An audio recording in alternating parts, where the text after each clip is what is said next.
With every breath, a promise to rise. Together we chase the limitless skies. Galvanize the world, feel the mold of my life. Every healthy choice, it feels so right. Data in our hands, we hold the key. A future built on trust and integrity. Galvanize the world, feel the light. With every healthy choice, it feels so right. Data in our hands, we hold the key. A future built on trust and integrity.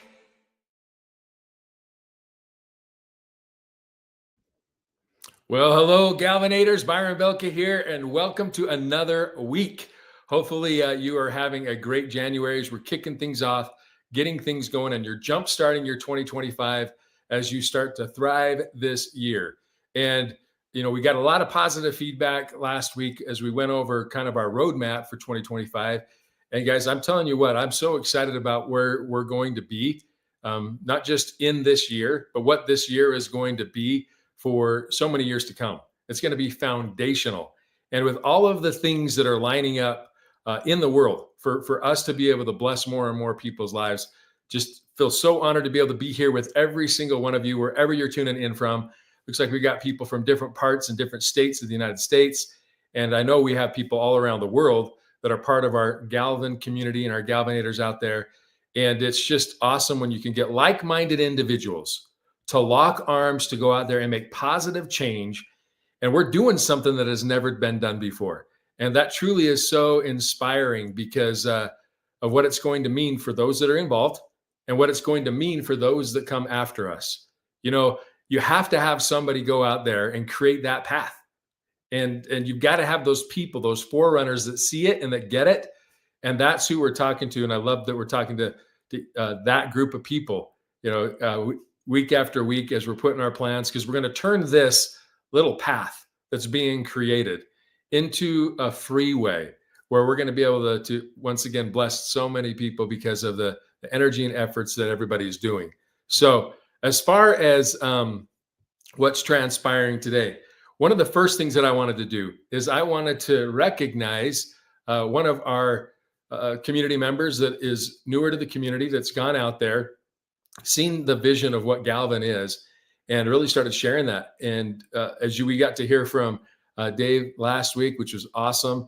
I want to have a chance to hear from Spencer this week. I know we had a little, I don't know if we were able to bring him on last week, but I'm going to bring Spencer up and just wanted to, one, recognize him as being a new member of our community.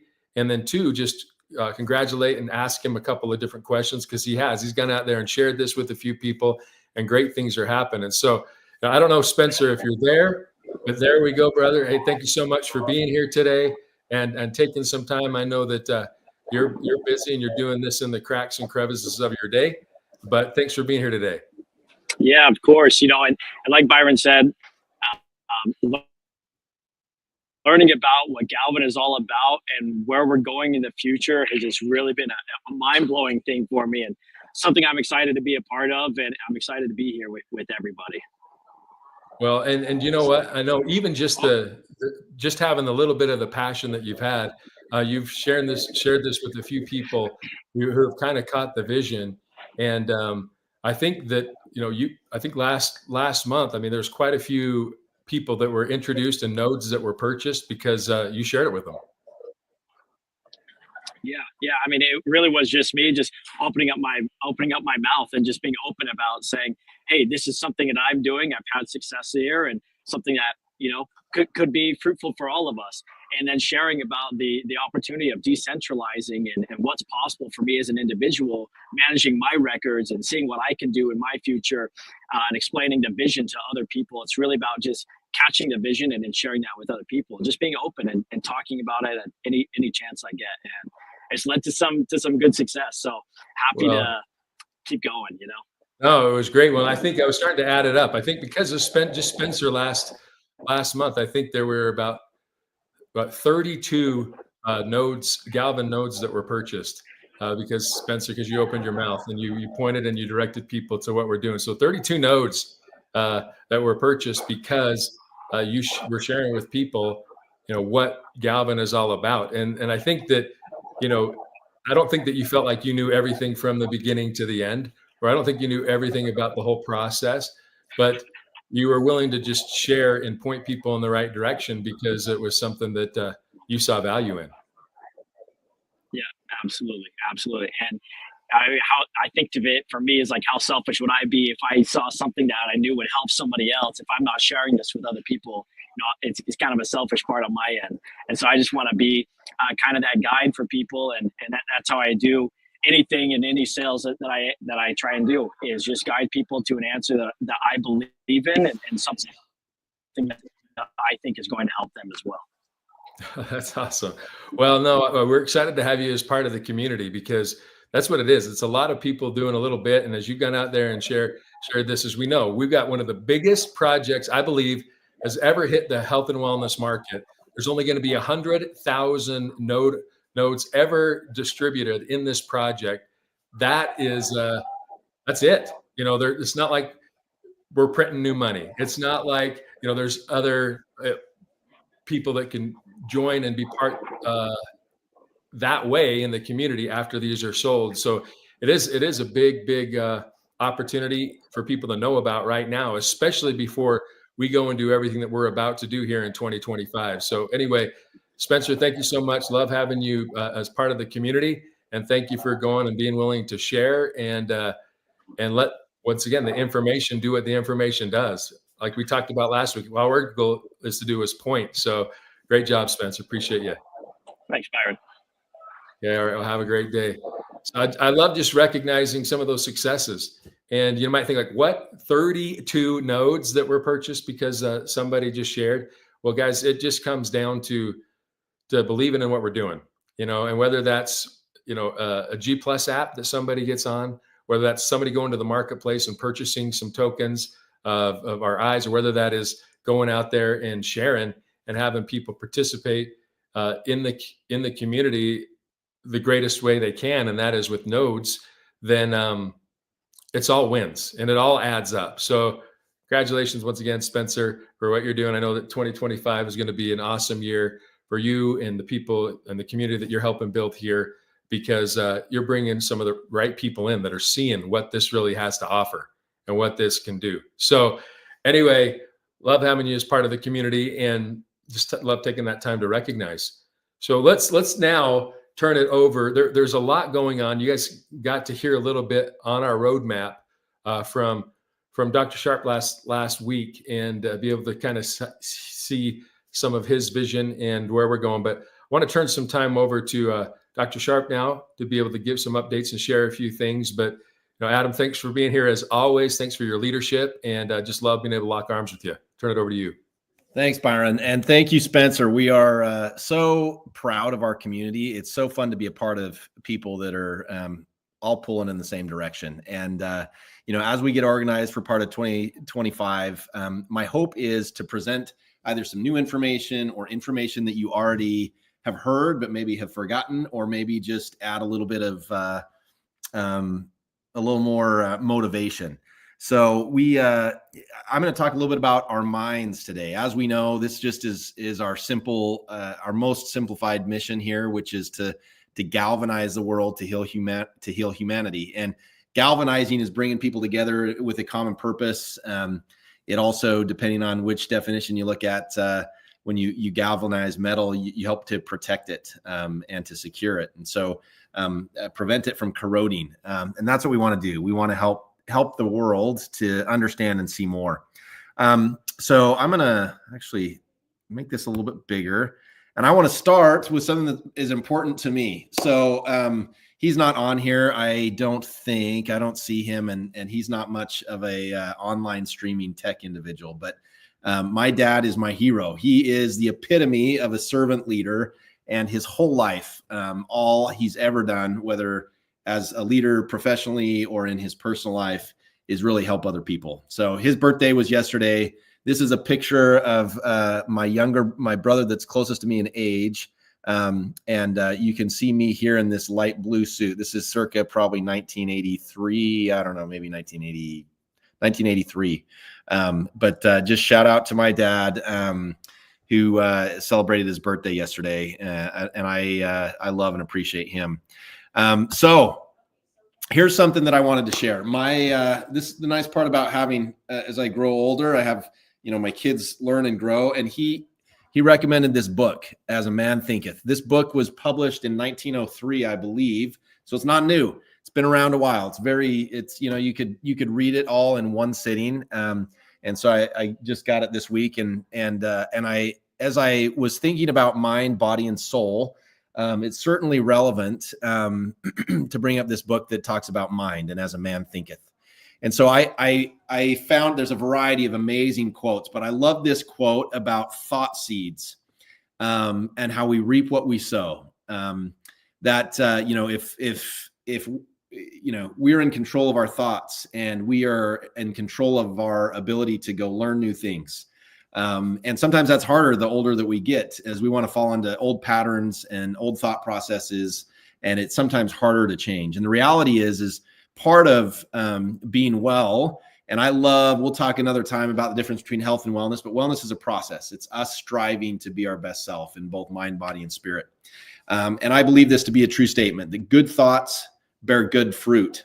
And I want to talk a little bit about this. And so on the medical side, obviously this is a philosophy, but it also has some tangible evidence that goes along with it.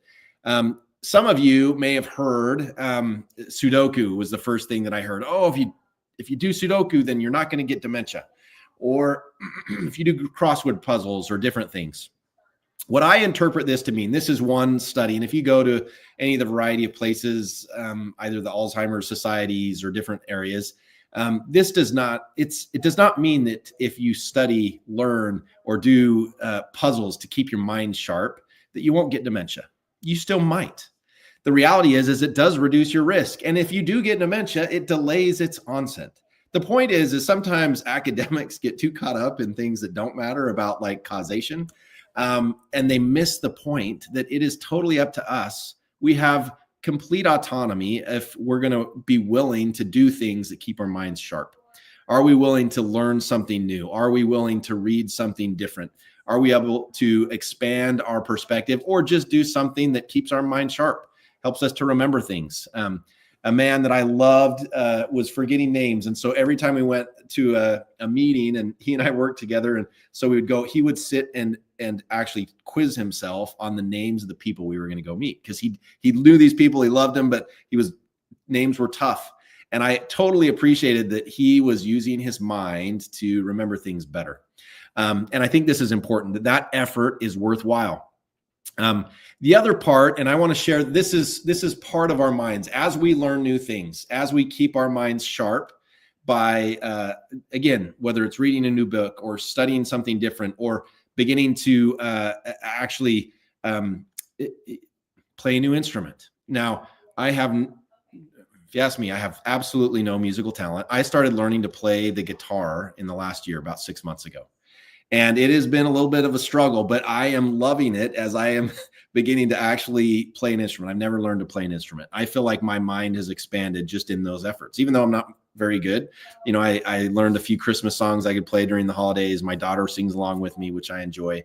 But I have been the beneficiary of just trying to learn something new. I want to share, this is, some of you may have heard me talk a little bit about my trip last spring. So this was May of last year that my son and I, with some of our friends and new friends that we met, we went and we trekked up to Everest Base Camp. So if you don't know, Tenzing Norgay, which is the picture on the left with all the clouds behind, he was the first Sherpa or Nepalese man that summited Everest. And this is supposed to be a picture where everybody can come and take their picture. And in the background, which you can't see, is supposed to be Everest. It's behind the clouds. You couldn't see it. And so the first half of our trek, the clouds were in and we could not see things. Now, I still thought it was fun. It was pretty. There were trees and some flowering bushes and rivers and things, but it kind of looked like the area that I'd always been to before. And my friend who had done this multiple times, he's like, I am just hoping and praying that the clouds will part so that you can see the majesty of this area and the majesty of these peaks.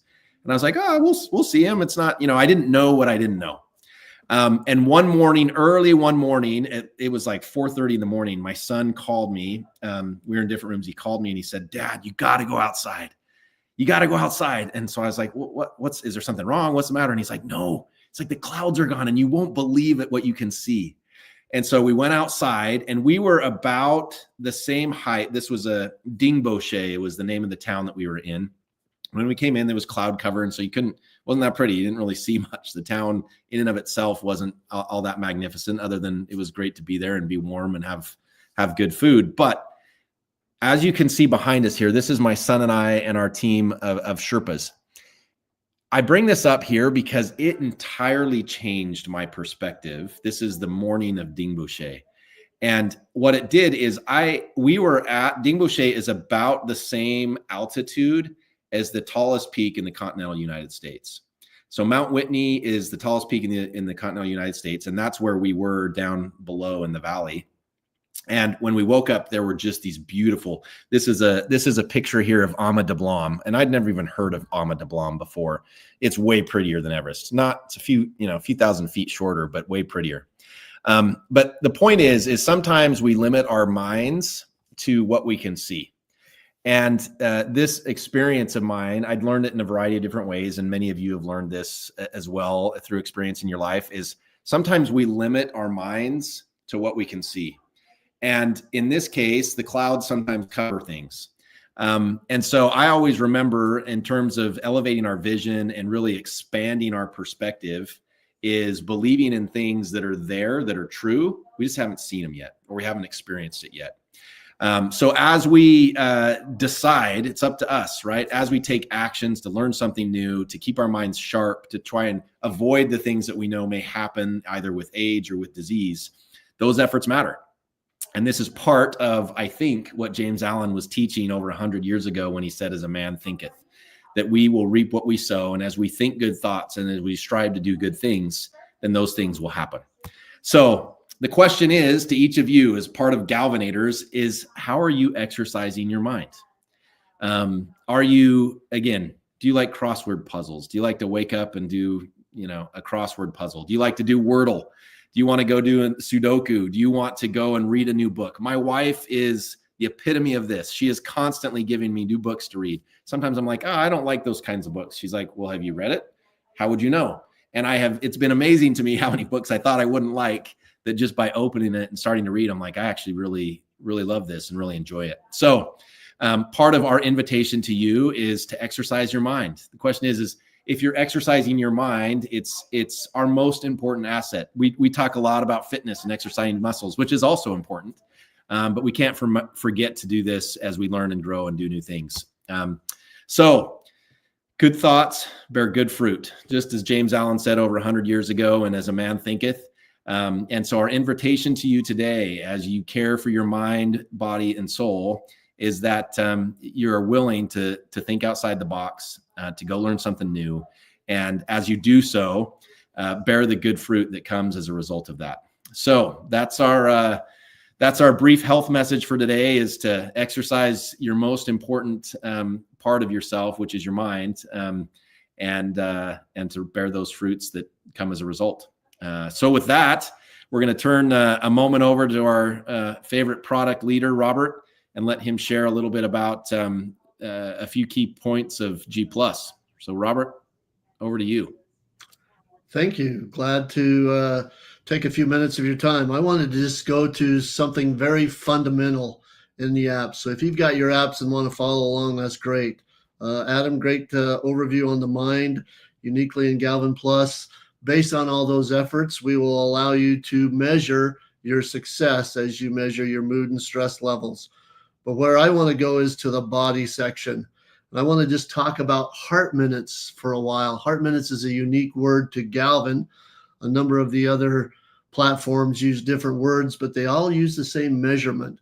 And if you'll notice here, right next to my monitor, I've listed I just took a minute to list a handful of organizations that are on the heart minutes bandwagon. That if we can do 30 heart minutes a day, it will be incredible, not only for our physical bodies, but mentally as well as for your soul as well. And so we have foundationally made heart minutes kind of a primary thing. So as you look in the tool here, you can see, like for instance, today, this one says 46 heart minutes so far today. There's also a streak going on of 7. So 7 days in a row that they've done 30 minutes at minimum of heart minutes. If you click just on the 46 itself, it's going to take you immediately into your vital settings. And so then you can see, and as you see here at the top, you can see day, week, month, 6 month, and year. You can get a trend line of your vitals. Also, if you even just click on one of the dots, so the one right there at the beginning, if I click on it, I can see that the lowest one I have in this rolling week's worth of time is 35 heart minutes. If I click on this one in the middle, it looks like my high is 107. So doing okay, I guess, in the heart minutes section. Another thing you can look at with heart minutes is in the community, we track where everyone every week and how your records are going for heart minutes. So for instance, if I go into the community leaderboards for heart minutes, I can see just from a competitive perspective, if that's what something that motivates and inspires you to do more, then that's wonderful, right? So I can see that I'm 6th. It looks like I'm about 40 behind the person above me. And I can see at the top, there's this week. I can see this month, how things are going on. So there's another little leaderboard. Then I can see all time how I'm progressing as I start attacking that leaderboard as well. So if that's something that invigorates you to get out and do more heart minutes, that's wonderful as well. Another area that's probably a little more hidden that a lot of people aren't familiar with is if I click on that little teal hamburger menu, I have all these wonderful things that pop up. One of them is called PRs. You can check your personal record to see, if we scroll down to the body, you can see, for instance, here it shows what's your best day ever, what's your best week ever. And from a streak perspective, how many days in a row did you hit 30, right? And then how many total heart minutes have you done since you've become a Galvanator? And so there's just another way to show you how you're progressing with your heart minutes. Why heart minutes is a great question. And so what I wanted to do is take just a second and show you, if you go to our galvan.health page and you click on learn, we have a whole library of learn articles. And the one that's featured right now is heart minutes. So if I click on that post, it will go through and explain the benefits, examples of, it'll even explain to you how it's calculated. How do you get into the moderate and vigorous activity zone for your heart rate? It'll show you your proven benefits for those adults, etc. Look at that list of benefits. So reduce anxiety, reduce depression, improve sleep, lots of benefits. So we have numbers of articles in here, and here's just another one to show you why it is important to do heart minutes. Anyway, I thought I would just take a second to show you a couple of the things within the app that highlight heart minutes in your personal direction to continue to improve your health and your mental wellness. With that, I'm going to turn the time over to Byron. Byron? Hey, well, thank you so much, Robert. Appreciate that. Thanks for sharing. Adam, thank you as well for sharing that powerful message. You know, it is so, so important how we think and that we're using our minds and we're using our abilities that we have. You know, as you look at what this is about, I love to be part of something that's bigger than just, you know, a business, that's bigger than just a paycheck, that's bigger than just any of the, it's got to be something that is bigger than each of us. And if we can find something that's bigger than us, then that's one of those things that just gets me out of bed every single day, because I know that we're going to change the world one person at a time. And I love that we're doing this together. And as we look at what we have in front of us, as I started this call out today, and really kind of the roadmap that we went over, one of the things that really excites me is the ability of what we're going to be able to do. I always like to be able to imagine myself looking backward. I want to imagine us looking at what we've been able to accomplish at the end of 2025, looking at where we're at 5 years from today, where we're at 10 years from today, the impact that we're going to be able to make because of that. And one of the thoughts that came to me was a story. History tends to repeat itself, but this is something that inspires me because of what we're doing. And, as I pull this up, I want you to think of, really, you can be a major part of really what's transpiring here at Galvan, because it is about each of us going out there and doing our part. We always want to have these disclaimers. We're not, whenever we're talking about tokens or we're talking about the future, looking at forward-looking statements, we're not making any promises or any claims. The future is ours. We have the ability to go out there and make things happen, and that's on us. Okay, but I wanted to talk about this. This is something that maybe you remember hearing about it once in history, but there was a problem years ago in the 1800s, and this problem had to do with puerperal fever. And puerperal fever, I think I'm saying that right. And really what it is this bedside fever, or women that were actually, the mortality rate of giving birth in some areas, in some places in maternity wards, were as big as high as 30%. 10 to 30% of women after giving birth were dying. In some places it was higher than others. And it was crazy. There was an instance that there were 2 clinics in Vienna. And the first clinic was staffed by doctors and medical students, and they had about an 18% mortality rate. So women that were giving birth in that clinic, 18% of them were dying. And at the same area and location in Vienna, there was a second clinic. And this clinic was staffed by midwives, and the mortality rate was only 2%. And so one of the doctors there was like, okay, this is odd. Why is it 18% in one of our clinics? And the second one, what are we doing different where the mortality rate's only 2%? And what he found is that there was a pattern.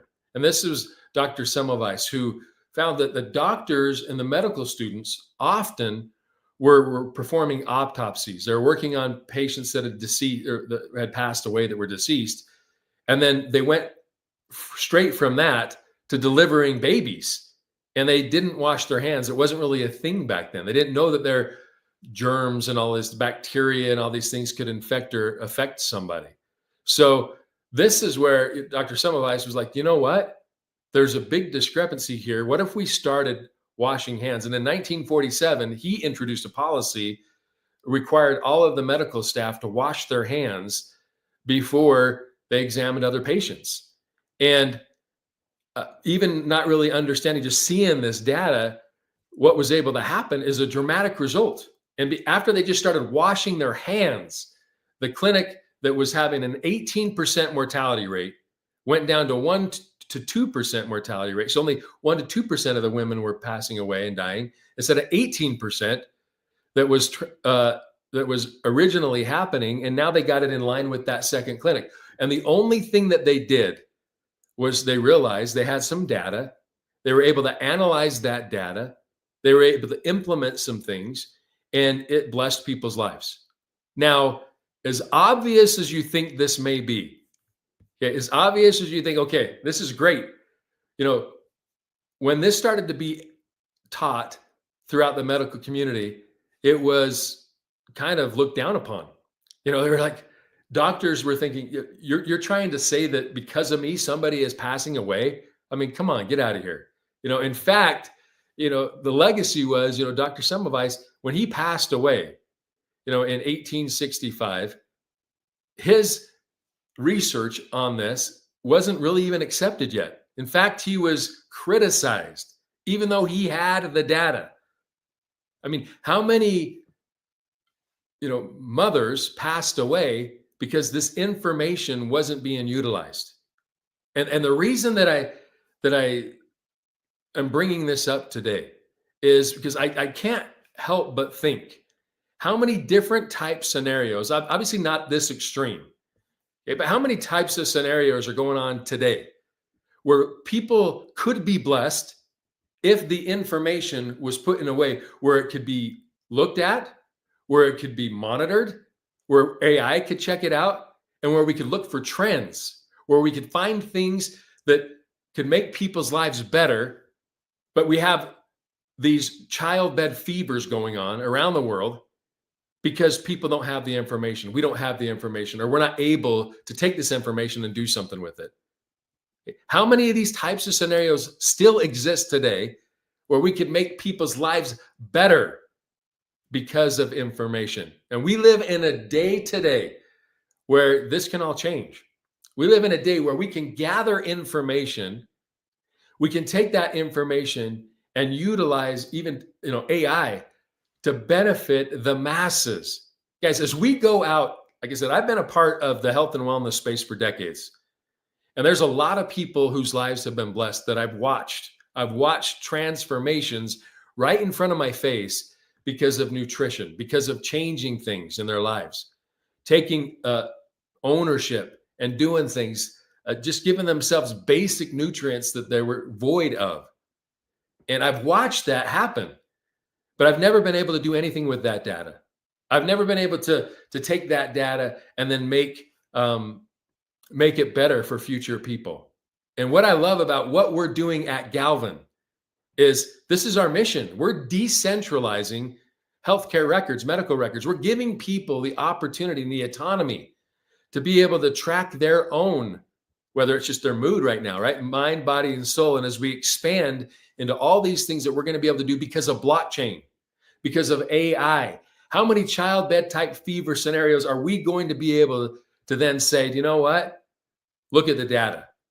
Look at the data. We're going to be able to take this to the medical community. People are going to be able to take things and trends to their doctors. They're going to be able to do things because the information that was not there is now there as we go out there and do what we do. So how do we not be excited about what Galvan is all about? How do we not be excited about decentralized healthcare, decentralizing medical records, personalizing your health plan? How do we not be excited about that? Guys, what we're doing as we go out there and bless people's lives, there's things that I know we don't know. We know there's things, we don't know what we don't know, that we're going to be able to find and figure out and help and bless. And like I said, we're not here to diagnose, prescribe, treat, or cure any illness or disease. But guess what? When we know information, then we can make an educated decision.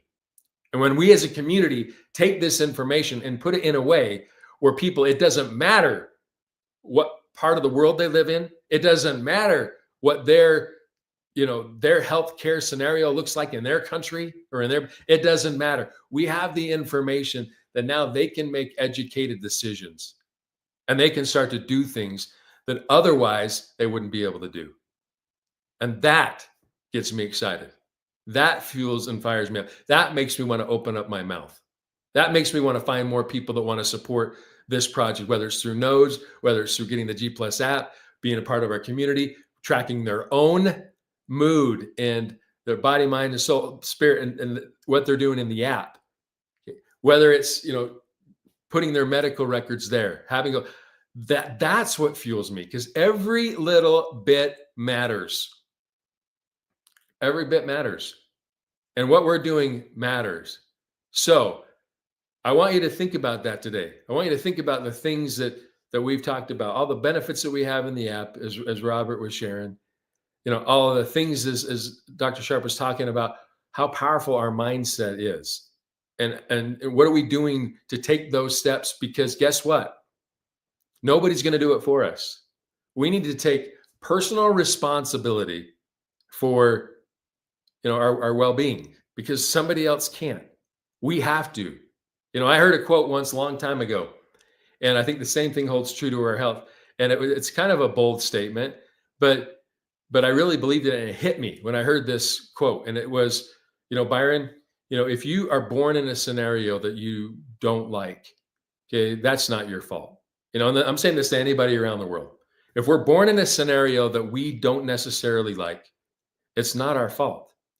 But if we die in that scenario, it is. We have the power to make change. We have the power to change generations after us. And with what we're doing with blockchain, with technology, with Galvan, we're going to be able to bless so many people's lives. And so I'm just, like I said, I'm honored. I'm excited to be on this path with every single one of you. And as we look at kind of our roadmap for this year, it just gets me more and more excited because I see the things of what this is and what this is going to do. But the trickle down effect that is going to be created from the things that we do today, I don't even think that we can grasp. I don't think we're capable to really understand. I know I'm not capable to be able to understand all of the things that this is really going to mean for mankind and our future and what we're doing. So thank you for being here. Thank you for being a part of it. But we got to go do something about it. Okay, we got to go share it. We got to take this and, as we just got done with our promotion, what is the next thing that we're doing? Guys, you don't want to slow down. In fact, we want to ramp up because what's coming now and what's coming next with the marketplace, with NFTs, with all of the things that we're going to be working on, with some of the new collaborations that we're going to be sharing, you want this momentum to continue, and you want to continue to push forward and make things happen. So I just want to thank you all for being on the call today. Thank you for being the Galvanators that you are, because you are, like I said, making a difference, making things happen. I wish you only the best, and as we continue to, push forward, we're going to be pushing forward with the difference that we're making in each individual's lives, starting with you and your families. So anyway, thank you for being on here. Thank you for all that you do. Let's go out, Galvanators, unite, and let's go make a difference and be that difference today. Take care, everybody. Wish you all the best. We'll see you. With every breath, a promise to rise. Together we chase the limitless skies.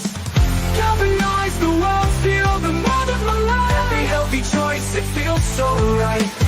Data in our hands, we hold the key. A future built on trust and integrity.